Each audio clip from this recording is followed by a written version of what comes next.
Hello student, मैं हूँ RD Singh. स्वागत है आप लोगों का आपके YouTube channel RDS coaching classes में। आज के इस वीडियो में हम एक्सरसाइज 4.3 का उदाहरण नंबर 12, 13, 14 और 15 को सॉल्व करेंगे। इसके पहले वाले वीडियो में हम एक्सरसाइज 4.3 के 2 इंट्रोडक्शन पार्ट कवर किया है, जिसमें हमने द्विघात समीकरण को हल करने की विधियाँ बताई हुई हैं, जिसमें से एक विधि थी पूर्ण वर्ग द्वारा द्विघात समीकरण को हल करना और दूसरी थी द्विघाती सूत्र द्वारा द्विघात समीकरण को हल करना। अगर आप लोगों ने उस वीडियो को नहीं देखा है तो उसको जरूर देख लें, जिससे कि आप लोगों को ये वीडियो थोड़ा अच्छे से समझ में आएगा। तो आइए देखते हैं उदाहरण नंबर 12। एक ऐसे आयताकार पार्क को बनाना है जिसकी चौड़ाई जो है लंबाई से 3 मीटर कम है। जो चौड़ाई है लंबाई से 3 मीटर कम है। अगर हमें लंबाई पता चल जाए तो हम चौड़ाई निकाल सकते हैं। कैसे निकाल सकते हैं? 3 मीटर उसमें से क्या कर देंगे? कम। तो यही देखो, हम मान लेंगे, माना आयताकार पार्क की लंबाई क्या मान रहे हैं हम? x metre. क्या कर देंगे? x metre. तो चौड़ाई क्या हो जाएगी? चौड़ाई क्या हो जाएगी? लंबाई से 3 मीटर कम। तो लंबाई में हम 3 मीटर क्या कर देंगे? कम। ठीक। अब आगे देखो क्या लिखा है, इसका क्षेत्रफल। किसका? आयताकार पार्क का क्षेत्रफल। पहले से निर्मित समद्विबाहु त्रिभुजाकार पार्क जिसका आधार आयताकार पार्क की चौड़ाई के बराबर है। एक समद्विबाहु त्रिभुज दिया हुआ है और जिसका जो आधार है आयताकार पार्क के चौड़ाई के बराबर है। तो चौड़ाई कितनी है अपनी? x-3। तो ये आ गया है x-3 मीटर किया गया है समद्विबाहु त्रिभुज का आधार। फिर आगे देखो लिखा है तथा उसकी ऊंचाई 12 मीटर है। तो हमने ऊंचाई देखो 12 मीटर लिख रखा है। से 4 वर्ग मीटर अधिक हो। से 4 वर्ग मीटर अधिक हो, इसका मतलब है कि आयताकार पार्क का जो क्षेत्रफल है समद्विबाहु त्रिभुज के क्षेत्रफल से 4 वर्ग मीटर अधिक है। आकृति देखिए, आकृति 4.3। तो ये देखो आकृति है जिसमें ये चौड़ाई है, ये लंबाई है। आयताकार, ये आयताकार पार्क है। आयताकार पार्क की जो चौड़ाई है वही समद्विबाहु त्रिभुज की क्या है? आधार है। क्या है? आधार। ऊंचाई 12 मीटर, ये क्षेत्र अपना दिया हुआ है। तो यहाँ देखो क्षेत्रफल की बात हो रही है, तो हम आयत का क्षेत्रफल और समद्विबाहु त्रिभुज का क्षेत्रफल निकाल लेंगे। तो यहाँ देखो निकालते हैं आयताकार पार्क का क्षेत्रफल। आयताकार पार्क का क्षेत्रफल होता है, मतलब कि आयत का क्षेत्रफल, और आयत का क्षेत्रफल होता है लंबाई गुणे चौड़ाई। लंबाई गुणे चौड़ाई। तो लंबाई कितनी दी हुई है? लंबाई क्या है? x। लंबाई क्या है? x। और चौड़ाई कितना है? x-3। x-3। अब यहाँ पर गुणा करा दो और यहाँ पे लिख देना मीटर स्क्वायर। क्या लिख देना? Metre square. ये आ जाएगा x² - 3x मीटर स्क्वायर। ये आ गया है आयताकार पार्क का क्षेत्रफल। और हमें क्या निकालना है? समद्विबाहु त्रिभुज का क्षेत्रफल। तो यहाँ देखो लिखते हैं समद्विबाहु त्रिभुज का क्षेत्रफल बराबर होता है 1/2 लंब गुणे आधार। लंब गुणे आधार, लंब को कहते हैं ऊंचाई। क्या कहते हैं? ऊंचाई गुणे आधार। ऊंचाई गुणे आधार। अब यहाँ देखो 1/2 ऊंचाई कितनी दी हुई है? 12। कितनी दी हुई है? 12। और आधार कितना दिया हुआ है? आधार यहाँ देखो क्या है? x-3। x-3। तो इसको हम कैंसिल करेंगे तो आ जाएगा 6, और 6 से इसमें मल्टीप्लाई करा देंगे तो कितना हो जाएगा? 6x - 6 × 18 metre square. क्या? Metre square. अब यहाँ देखो प्रश्नानुसार हम यहाँ पर लिखते हैं प्रश्नानुसार यहाँ देखो क्वेश्चन में क्या कह रहा है? इसका क्षेत्रफल, मतलब कि आयत का जो क्षेत्रफल है वो समद्विबाहु त्रिभुज के क्षेत्रफल से 4 अधिक है। अगर इनको हमें बराबर करना है तो क्या करेंगे? जो छोटा होगा उसमें ही 4 जोड़ देंगे। तो छोटा क्या है? छोटा है समद्विबाहु त्रिभुज। तो समद्विबाहु त्रिभुज में 4 क्या कर देंगे? हम जोड़ देंगे। क्या कर देंगे? जोड़ देंगे। तो यहाँ पे लिखेंगे हम आयताकार पार्क का क्षेत्रफल बराबर समद्विबाहु त्रिभुज का क्षेत्रफल, और प्लस में क्या कर देंगे? 4। प्लस में क्या कर देंगे? 4। तो अब यहाँ देखो आयताकार पार्क का क्षेत्रफल क्या निकला है? आयताकार पार्क का क्षेत्रफल निकला है कितना, x square minus 3x, x square minus 3x। और अच्छे से देखो आगे समद्विबाहु त्रिभुज का क्षेत्रफल क्या निकला है, 6x माइनस 18। तो यहाँ लिख देंगे हम 6x माइनस 18 और ये प्लस का 4। अब यहाँ देखो एक्स स्क्वायर माइनस 3x बराबर ये 6x, ये माइनस का 14। अब इनको सबको इस बार ले आएंगे, x square minus 3x minus 6x minus, ये माइनस के इस बार हो जाएगा प्लस का 14 बराबर 0। अब यहाँ पे आ जाएगा x square minus 9x plus 14 बराबर 0। अब हमें इस द्विघात समीकरण को हल करना है। तो द्विघात समीकरण को हल करने की टोटल 3 विधियां हैं। कितनी विधियां हैं, 3 हैं। या तो इसे गुणनखंड से हल करें, या फिर पूर्ण वर्ग से, या फिर द्विघातीय सूत्र से। क्वेश्चन में कहीं नहीं दे रखा है कि इसे द्विघातीय सूत्र से हल करें, या फिर पूर्ण वर्ग से, या फिर गुणनखंड से। तो आप लोग चाहें जिस विधि से इसको हल कर सकते हैं। अगर कहता कि पूर्ण वर्ग से हल करो तो पूर्ण वर्ग से हल करते हैं, अगर कहता कि द्विघातीय सूत्र से हल करो तो द्विघातीय सूत्र से ही हल करते। तो इसमें कुछ नहीं करना है। तो आप लोग चाहें जिस विधि से इसको सॉल्व कर सकते हैं। आप लोग इसको पहले कॉपी करें, फिर हम इसको हल करते हैं। अब हम इस द्विघात समीकरण को गुणनखंड विधि से सॉल्व कर रहे हैं। तो यहाँ देखो गुणा करने से आना चाहिए 14 और जोड़ने से आना चाहिए 9। तो ऐसे हमें फैक्टर ढूंढना है जिनका गुणनफल हो 14 और जोड़ने से 9 आ जाए। तो होता है 7 दूनी 14, 7 दूनी 14 और 7 2 हो जाता है 9। ठीक, ये आ गया बराबर 0। तो एक्स स्क्वायर माइनस ये हो जाएगा 7x प्लस माइनस माइनस ये हो जाएगा 2x और ये प्लस का ये 14 बराबर 0। अब यहाँ पे देखो x कॉमन मिलेगा तो x माइनस आ जाएगा कितना 7, और यहाँ पे 2 कॉमन मिलेगा तो x माइनस, ये देखो माइनस और प्लस क्या हो जाएगा माइनस, ये 2 सत्ते 14 बराबर 0। x माइनस 7 और एक ब्रैकेट में आ जाएगा x माइनस 2 बराबर 0। अब यहाँ से देखो एक बार हम इसके बराबर 0 करेंगे और एक बार इसके बराबर 0 करेंगे। तो x माइनस 7 बराबर 0 या x माइनस 2 बराबर 0। तो आ जाएगा x बराबर 7 आएगा या फिर x बराबर आ जाएगा 2। ठीक, अब ये जो मान निकले हैं हमें इनको ही रखकर लंबाई और चौड़ाई निकालना है आयत की। अच्छे से देखो, अगर हम x बराबर कितना लें 2, क्या ले लें 2। तो यहाँ पे जब रखोगे 2 माइनस 3 आ जाएगा माइनस का 1। हमें पता है लंबाई और चौड़ाई, ये जो लेंथ होती है लंबाई और चौड़ाई, ये कभी ऋणात्मक नहीं हो सकती। लेकिन जब हम यहाँ पर 2 ले रहे हैं तो यहाँ पर चौड़ाई क्या रही माइनस, तो इसीलिए x बराबर 2 नहीं लिया जाएगा। x बराबर 2 नहीं लिया जाएगा तो क्या लिया जाएगा x बराबर 7। क्या लिया जाएगा x बराबर 7। अब यहाँ देखो जब x बराबर 7 लिया जाएगा तो लंबाई कितनी हो जाएगी 7 मीटर। कितनी हो जाएगी 7 मीटर। यहाँ पे रख के देखो 7 माइनस 3 बराबर कितना आ जाएगा 4। कितना आ जाएगा 4। तो आयताकार पार्क की लंबाई कितनी है 7 मीटर और चौड़ाई कितनी है 4 मीटर। लास्ट में लिख देंगे, अपना आंसर हो जाएगा। तो यहाँ देखो लिखते हैं, ये अपना क्वेश्चन हो गया है। आप लोग इसको कॉपी करें, फिर हम एग्जाम्पल नंबर 13 को सॉल्व करेंगे।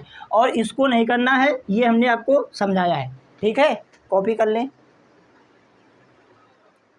अब हम उदाहरण नंबर 13 को सॉल्व करेंगे। तो यहाँ देखो क्या लिखा हुआ है, निम्न द्विघात समीकरणों के मूल यदि उनका अस्तित्व हो तो उन्हें द्विघातीय सूत्र का उपयोग करके ज्ञात कीजिए। द्विघातीय सूत्र का उपयोग करना हम पिछले वीडियो में बता चुके हैं। अगर आप लोगों ने उस वीडियो को नहीं देखा है तो उसको ज़रूर देख लेना। तो यहाँ देखो, यहाँ ये जो नोट हमने लिखे हैं ये भी हमने इसके पहले वाले वीडियो में बताया था। तो यहाँ देखो क्या है, यदि बी स्क्वायर माइनस 4ac 0 से बड़ा है या फिर 0 के बराबर है तो मूल क्या होंगे, मूलों का अस्तित्व होगा। और ये मूल क्या होंगे, वास्तविक होंगे। क्या होंगे, वास्तविक। अगर बी स्क्वायर माइनस 4ac का मान 0 से छोटा है, 0 से छोटा मतलब कि ऋणात्मक मान आए, तो मूलों का अस्तित्व नहीं होगा।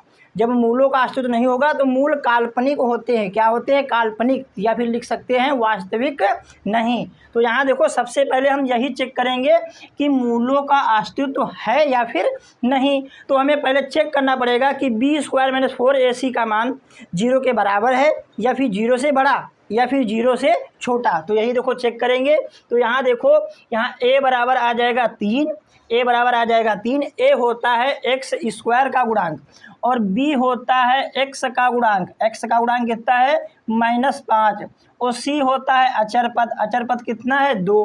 अब हम b स्क्वायर -4ac का मान निकालेंगे। b स्क्वायर -4ac का मान निकालेंगे तो यहाँ देखो b कितना है 5 है माइनस का, तो स्क्वायर लगा देंगे। -4, a कितना है 3 और ये c कितना है 2। तो यहाँ देखो ये कितना हो जाएगा 25 माइनस 4 3 12, 12 4 3 12, 12 दूना 24, कितना आ जाएगा 24। अब यहाँ पे निकला है 1, क्या निकला है 1। b स्क्वायर -4ac का मान है 1। 1 क्या होता है 0 से बड़ा, क्या होता है 0 से बड़ा। जब 0 से बड़ा होगा तो मूल क्या होंगे वास्तविक होंगे और मूलों का अस्तित्व होगा। तो यहाँ पर लिख देंगे, तो यहाँ पर लिख देंगे मूलों का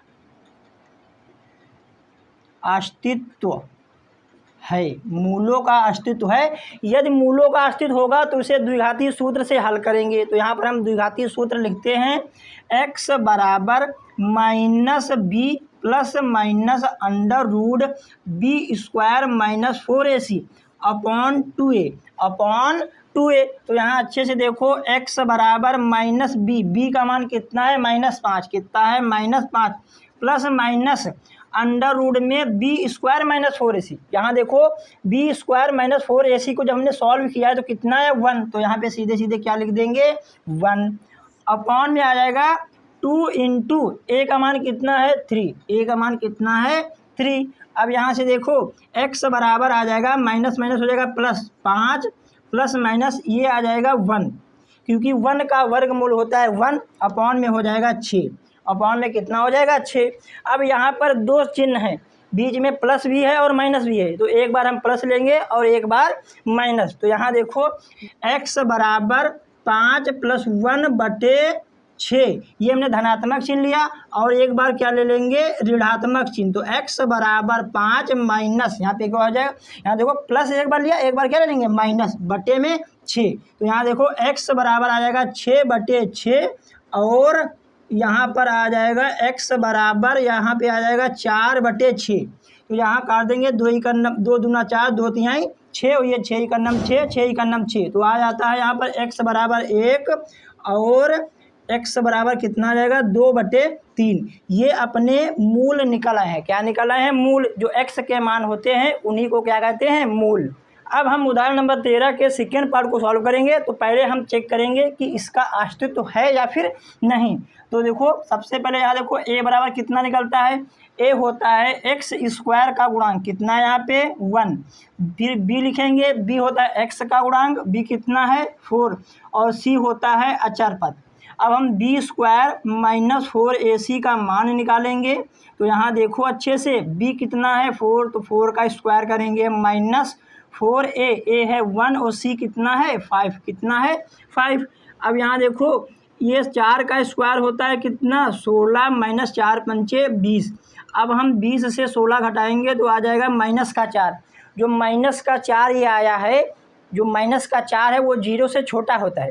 वो 0 से छोटा जब होगा तो मूलों का अस्तित्व नहीं होगा, मूलों का अस्तित्व नहीं होगा। जब मूलों का अस्तित्व नहीं होगा तो हमें द्विघाती सूत्र से इसके मूल नहीं निकालने हैं। तो बस यहाँ लिख देना है मूलों का अस्तित्व नहीं है, मूलों का अस्तित्व नहीं है। क्यों नहीं है, क्योंकि b स्क्वायर -4ac का मान क्या आया है निगेटिव, क्या आया है निगेटिव। अब यहाँ देखो थर्ड पार्ट, तो यहाँ भी देखो a बराबर कितना आ जाएगा 2 और b बराबर आ जाएगा -2 √2 और c आ जाएगा 1। अब यहाँ हम फिर b स्क्वायर -4ac से चेक करेंगे कि मूलों का अस्तित्व है या फिर नहीं। तो b का मान कितना है -2 √2 और यहाँ पे स्क्वायर है तो स्क्वायर लगा देंगे -4a, a है यहाँ पे 2 और c कितना है 1। अब यहाँ अच्छे से देखो 2 का स्क्वायर हो जाएगा 4 और √2 का स्क्वायर 2 और माइनस माइनस हो जाएगा प्लस, माइनस माइनस क्या हो जाएगा प्लस। और यहाँ पे कितना आ जाएगा 4 दूनी 8 या फिर ऐसे लिख दो। अब अच्छे से देखो यहाँ पर अच्छे से देखो ये है +8, ये है माइनस का 8, तो प्लस माइनस कैंसिल हो जाएगा, आ जाएगा 0। क्या आ जाएगा? 0। अब यहाँ देखो, यहाँ पे लिखा है यदि b स्क्वायर माइनस 4ac का मान 0 आए या फिर 0 से बड़ा है तो मूलों का अस्तित्व होगा, मूलों का अस्तित्व होगा। तो यहाँ लिख देंगे हम मूलों का अस्तित्व है, अतः मूलों का अस्तित्व है। जब मूलों का अस्तित्व होगा तो उसे हमें द्विघाती सूत्र से हल करके मूल निकालने हैं। क्या निकालने हैं? मूल। तो यहाँ देखो द्विघाती सूत्र हम लिखते हैं x बराबर minus B plus minus under root B square minus 4ac upon 2a upon 2a। अब यहाँ देखो x बराबर माइनस बी यहाँ पे देखो कितना है, b कितना है -2 अंडर रूट 2, ठीक, प्लस माइनस। अब यहाँ देखो B square minus 4ac, B square minus 4ac को जो हमने सॉल्व किया तो कितना है 0, तो डायरेक्ट हम यहाँ पे क्या लिख देंगे 0। अब यहाँ पे है 2 इंटू ए कितना निकला है, ए निकला है 2, तो यही हम लिख देंगे 2। अब यहाँ देखो x बराबर आ जाएगा कितना, minus minus plus 2 under root 2 plus minus 0/4, plus minus 0/4। अब यहाँ प्लस भी है और माइनस भी है, तो एक बार प्लस लेंगे एक बार माइनस। तो यही देखो यहाँ करते हैं x बराबर 2 अंडर रूट 2 प्लस का 0/4 और x बराबर 2 अंडर रूट 2, एक बार यहाँ पे हमने प्लस लिया है, एक बार क्या ले लेंगे माइनस, और ये आ जाएगा 4। तो यहाँ x बराबर आ जाएगा 2 अंडर रूट 2/4 और यहाँ आ जाएगा x बराबर 2 अंडर रूट 2/4। अब यहाँ देखो 2 × 2 2 दूना 4, 2 × 2 2 दूना 4, तो x बराबर आ गया है अंडर रूट 2/2 और यहाँ भी आ गया x बराबर अंडर रूट 2/2।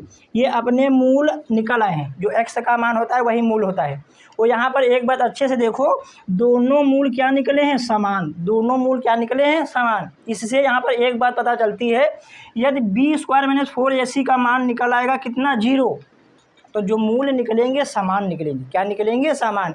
इसका यूज हम एक्सरसाइज 4.4 में करेंगे। तो ये बात याद रखना, क्या बताया है, यदि b स्क्वायर माइनस 4ac का मान कितना आता है 0, तो मूल समान होंगे। क्या होंगे? समान। ठीक, आप लोग इसको कॉपी करें, फिर हम एग्जाम्पल नंबर 14 को सॉल्व करते हैं।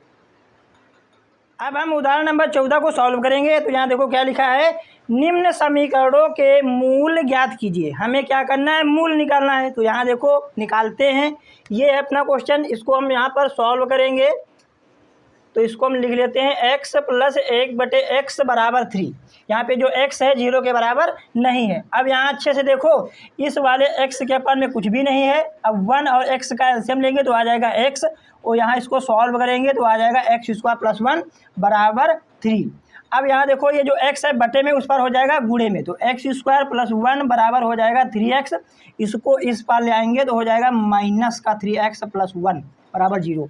अब ये द्विघात समीकरण है, इसको हमें हल करना है, चाहे गुणनखंड विधि से हल करो या फिर पूर्ण वर्ग से या फिर प्रतिस्थापन विधि से, क्योंकि यहाँ पर दिया नहीं है कि किस विधि से सॉल्व करना है। तो आप लोग चाहें तो जिस विधि से सॉल्व इसे कर सकते हैं। तो यहाँ देखो गुणा करने से 1 और जोड़ने से 3, ऐसा कोई गुणनखंड नहीं बनेगा, तो इसे हम द्विघाती सूत्र से हल करें या फिर पूर्ण वर्ग से। तो यहाँ पर हम द्विघाती सूत्र से हल कर रहे हैं। तो यहाँ देखो a बराबर 1 है, b बराबर है -3, b बराबर कितना है -3 और c बराबर है 1।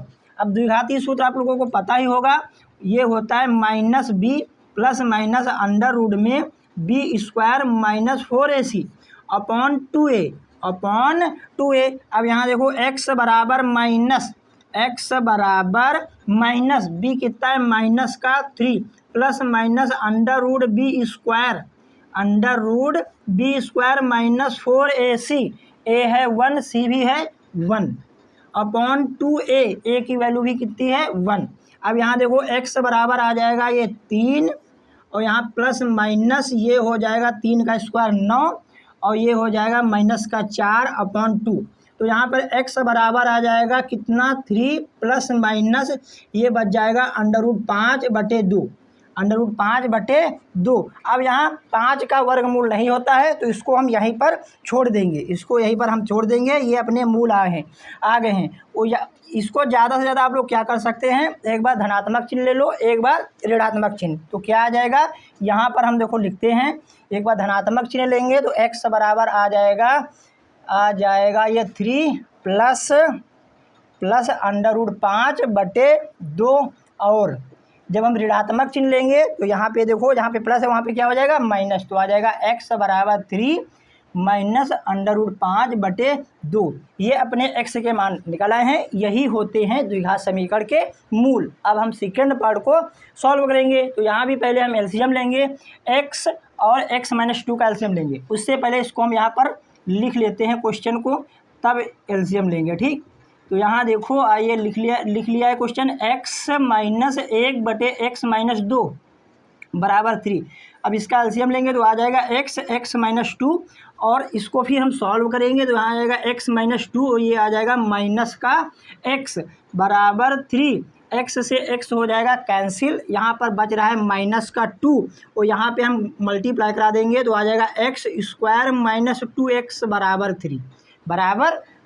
अब यहाँ देखो, इसके अपॉन में 1 लिख के क्रॉस मल्टीप्लाई करा देंगे तो आ जाएगा ये माइनस का 2 बराबर, ये हो जाएगा 3x² - 6x, 3x² - 6x। अब ये माइनस का 2 है, उस पार भेज देंगे तो हो जाएगा प्लस का। तो यहाँ देखो 3x² - 6x प्लस 2 बराबर 0।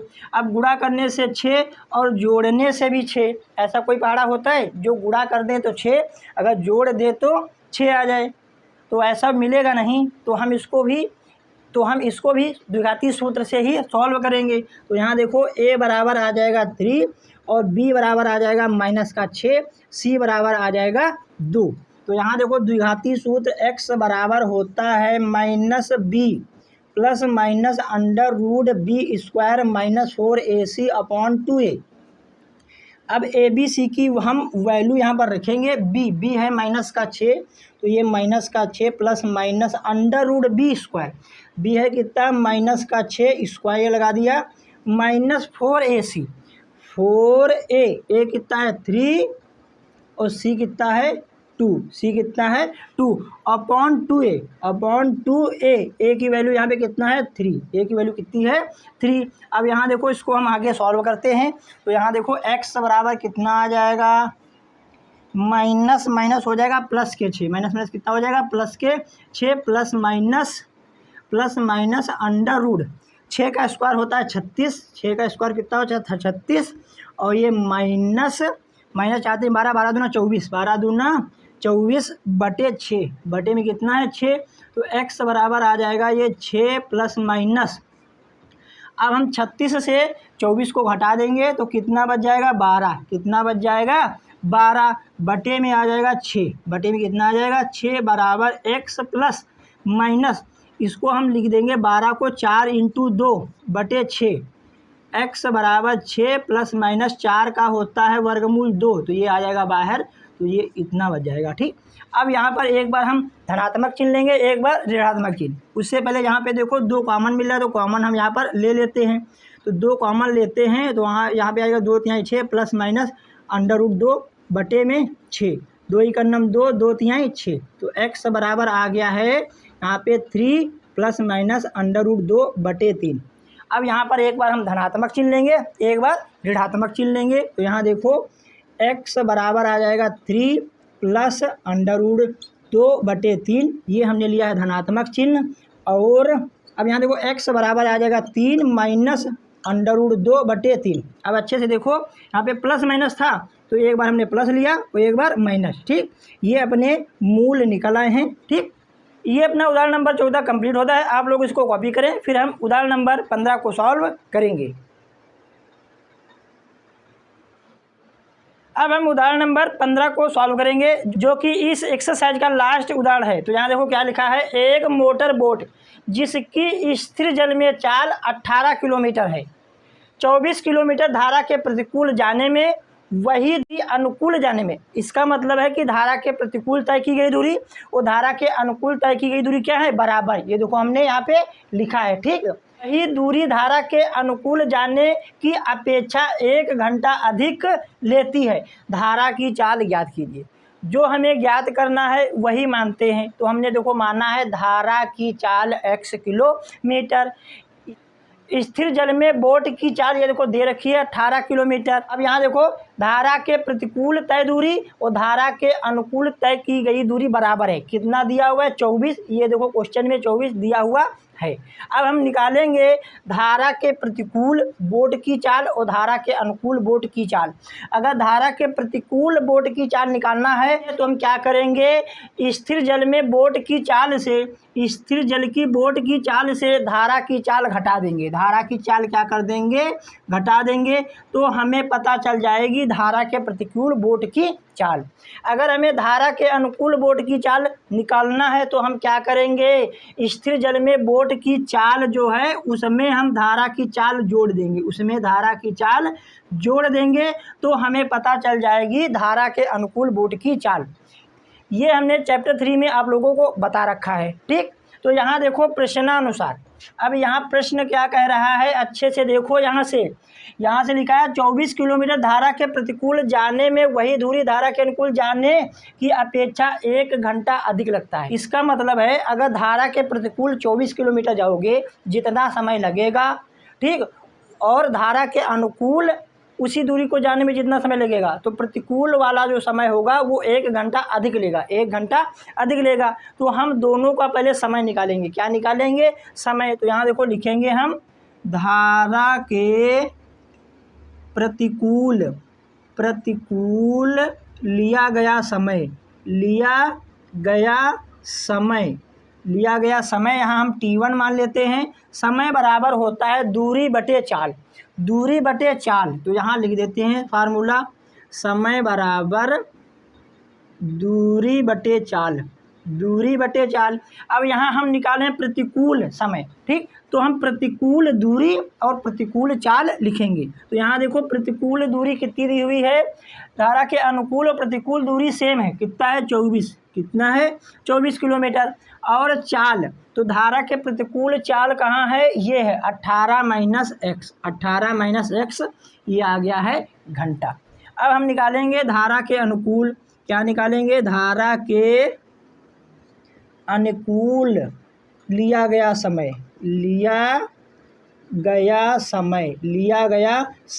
समय बराबर क्या होता है? फिर देखो दूरी बटे चाल। क्या होता है? दूरी बटे चाल। तो इसको हम t2 मान लेते हैं। दूरी लिखना है हमें। अनुकूल दूरी प्रतिकूल दूरी दोनों सेम ही है। कितना है? 24। तो ये आ जाएगा 24। और चाल है अनुकूल वाली चाल कितनी है? 18 + x लिख देंगे। 18 + x ये हो गया है घंटा। अब यहाँ देखो लिखेंगे प्रश्नानुसार। क्या लिखेंगे? प्रश्नानुसार। तो यहाँ लिख देते हैं प्रश्नानुसार अच्छे से देखो। क्वेश्चन में लिखा है 24 किलोमीटर धारा के प्रतिकूल जाने में, ठीक, वही दूरी धारा के अनुकूल जाने में 1 घंटा अधिक लगता है। मतलब कि अगर धारा के प्रतिकूल जाओगे तो 1 घंटा अधिक लगेगा। अगर 1 घंटा हम धारा के अनुकूल वाले में जोड़ देंगे तो दोनों क्या हो जाएंगे? बराबर। तो यही हम करेंगे। तो धारा के अनुकूल ये है, इसमें 1 जोड़ेंगे तो ये आ जाएगा t1 बराबर t2 + 1। अब ये t2 को हम इस पार लाएंगे, हो जाएगा माइनस का। तो देखो t1 - t2 बराबर हो जाएगा 1। और t1 का मान कितना है? ये है, कितना है? 24 बटे 18 - x माइनस t2 का मान ये यहाँ पे रखेंगे हम। क्या है? 24 बटे 18 + x बराबर 1। अब यहाँ देखो 24 मिल जाएगा कॉमन, 24 मिल जाएगा कॉमन। तो आ जाएगा 1 बटे 18 - x प्लस 1 बटे 18 + x बराबर 1। अब यहाँ ले लेंगे हम एलसीएम। क्या ले लेंगे? एलसीएम। तो अच्छे से देखो ये हो जाएगा 18 + x माइनस, नहीं ये प्लस ही है, नहीं माइनस है। क्या है यहाँ पे? माइनस। तो यहाँ देखो माइनस का ये हो जाएगा 18, माइनस का 18 और माइनस प्लस हो जाएगा x बटे, यहाँ हम कर देंगे गुणा। क्या कर देंगे? गुणा। तो यहाँ देखो या फिर गुणा करो या फिर a - b a + b होता है a² - b²। क्या होता है? a² - b²। ठीक, अब यहाँ देखो ये 18 से 18 हो जाएगा कैंसिल, ये बराबर में 1 है, ठीक। अब यहाँ देखो आप लोग पहले इतना कॉपी करें, फिर हम आगे इसको सॉल्व करेंगे, यहाँ जगह कम पड़ रही है। अब यहाँ देखो ये अपना 24 ऐसे हो जाएगा 24, और यहाँ देखो अच्छे से ये x और x हो जाएगा 2x, कितना हो जाएगा 2x, और बटे में आ जाएगा 18 का स्क्वायर होता है 324, कितना होता है 324 माइनस x स्क्वायर बराबर 1। अब यहाँ पे देखो 1 के अपॉन में 1 लिख के क्रॉस मल्टीप्लाई करा दो, क्या करा दो क्रॉस मल्टीप्लाई। तो यहाँ देखो 24 दूना 48x, ये हो गया है 48x बराबर, ये बटे में हो जाएगा गुणे में, तो हो जाएगा 324 minus x square, 324 minus x square. अब इनको हम इस पार ले आएंगे, तो देखो ये एक्स स्क्वायर है माइनस ये एक्स स्क्वायर है माइनस का, इस पार हो जाएगा प्लस का, और ये 324 है प्लस का, ये भी इस पार हो जाएगा माइनस का। उससे पहले देख लो ये 48x है प्लस का, ये तो यही पार है, ये तो प्लस का ही रहेगा, ये हो जाएगा माइनस का 324 बराबर 0, 324 बराबर 0। अब हम इसका गुणनखंड करेंगे, गुणा करने से है 324 और घटाने से 48, ठीक। तो हम इसके 324 के 2 गुणनखंड करेंगे, जिनका अगर हम जोड़ेंगे तो आएगा कितना 48, और गुणा करेंगे तो 324। तो यहाँ देखो 324 ऐसे लिखा, इसको हम 2 से ले जाएंगे, तो 2 एकन्नम 2 और 2 छंग 12, 2 दूना 4, ठीक। अब इसको 2 से भी काट सकते हो, लेकिन हम इसको 3 से काट रहे हैं, कितना आ जाएगा 3 पछे 15, 3 पछे 15 और 3 चौके 12।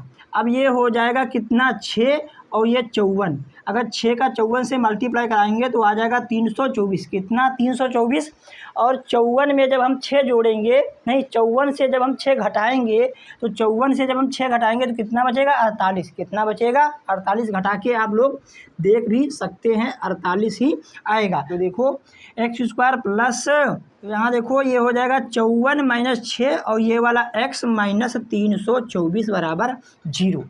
X square plus 54x minus 6x minus 324 बराबर 0। अब यहाँ पर x कॉमन मिलेगा तो x प्लस आ जाएगा 54। अब अच्छे से देखो यहाँ मिला 6 कॉमन, वे भी माइनस का, तो ये आ जाएगा प्लस का x, माइनस माइनस यहाँ भी प्लस हो जाएगा, और यहाँ पे आ जाएगा 54, कितना आ जाएगा 54 बराबर 0। अब इस ब्रैकेट में देखो सेम है, तो x प्लस 54 एक ब्रैकेट में लिखेंगे, और यहाँ पे बच रहा है ये x और ये माइनस का 6 बराबर 0। अब एक बार 0 हम इसके बराबर करेंगे और इसके बराबर, तो x प्लस 54 बराबर 0, तो या फिर क्या कर देंगे x माइनस 6 बराबर 0। अब यहाँ से x बराबर आ रहा है माइनस का 54, और एक बार यहाँ पर x क्या आ रहा है, x बराबर प्लस के 6।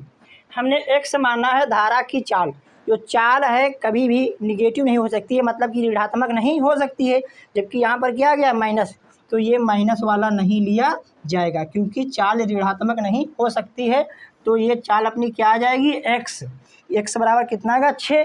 हमने x माना क्या है धारा की चाल, तो धारा की चाल कितनी आ गई है 6 किलोमीटर प्रति घंटा। यही हम यहाँ पर लिख देंगे, अपना क्वेश्चन हो जाएगा, तो लिख देंगे हम अतः धारा